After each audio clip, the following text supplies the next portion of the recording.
Apple confirms dates for its WWDC 2014 event.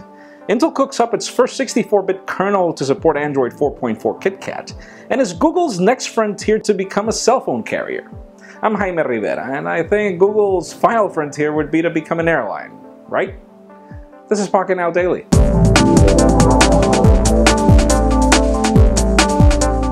As always, let's begin today with what's official, as Apple has just sent out confirmations of WWDC 2014. It's happening from June 2nd to the 6th, and the keynote from Tim Cook is definitely going to happen on the 2nd. But the question is, what are we getting? We're expected to get iOS 8 at this event, though we're not sure if that's going to be the final name, and we are hoping that the iPhone 6 will be announced here, though rumors say September. But aside from that, the most interesting launch that could happen at this event would be the iWatch, as they do need to explain to developers what to do with it, so that could be the case. Now let's talk about Intel, as the company has just built its first 64-bit kernel running on Android 4.4 KitKat, which is actually the other way around. They actually built a specific cooked-up version of KitKat that supports its new Intel Atom processor. It's really interesting, as we have been waiting for 64-bit chips on Android for the longest time, and so far there's been a lot of talk, but we haven't really seen something like this until now.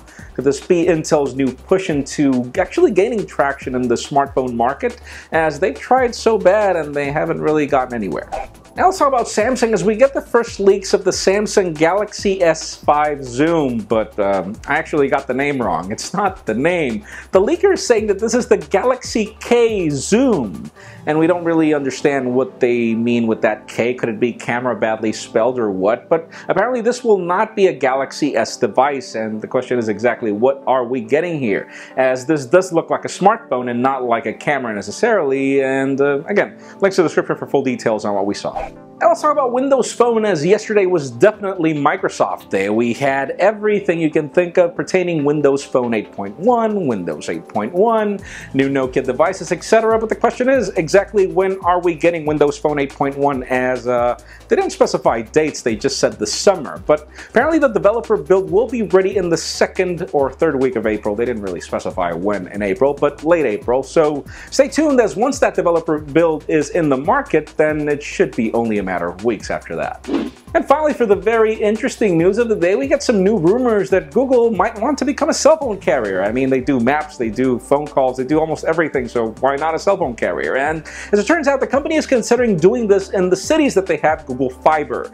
And people that have Google Fiber know how great it is, so apparently they want to do it there, but as an MVNO using another carrier's bandwidth, which is really interesting, since if we want more speeds, then we would definitely not use other carriers, or I don't know exactly what Google plans to do, but that leads me to the question of the day. If Google would become a cell phone carrier, would you want to use it? In my particular case, I would say, why not? I mean, I've seen Google Fiber do crazy things, so I mean, that would be a great option, but leave us a comment down below. What do you think? And friends, you know the drill. If you want to get the news earlier before this video is filmed, make sure you follow us on Pocketnow.com and subscribe to our YouTube channel as well. You can also follow me on Twitter, Jaime_Rivera. Please give this video a thumbs up if you like what you saw. I am Jaime Rivera. Thank you very much for watching. We'll see you tomorrow.